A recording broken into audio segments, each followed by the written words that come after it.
On.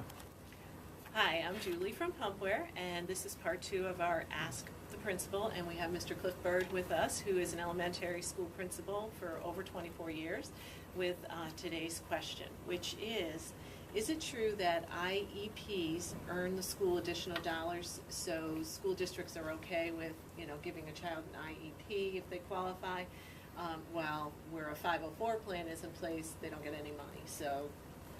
Well, I think there's two really quick ways to look at that. Number one, any place in the United States offers aid for students that get an IEP. But people that think this is a moneymaker or a revenue source for schools are wrong. Any 504, any IEP loses money for the district usually.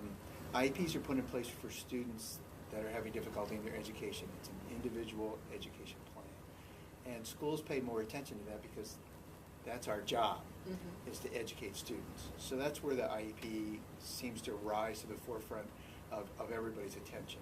The 504 has more to do with life skills.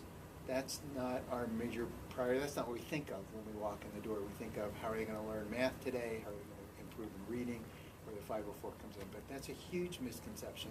We don't give students IEPs because we're going to try to make money from it. We give students IEPs because they need them for their educational purposes.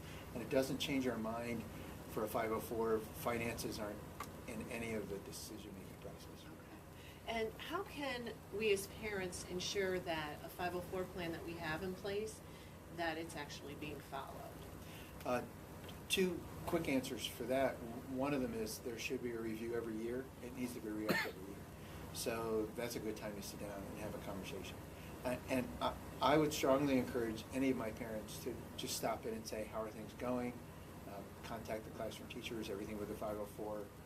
So it's a lot of communication. Again, I see a common theme here with the communication between the parents. But the big thing is how you approach, I would suggest how you approach your child's classroom teacher. If you go in assuming that they're there to do what's very best for your child and that we're working together as a team, that's one thing.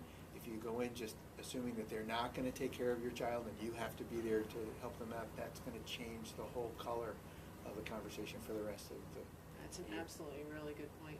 Well, thank you very much. You're welcome. This is Julie from Pumpware.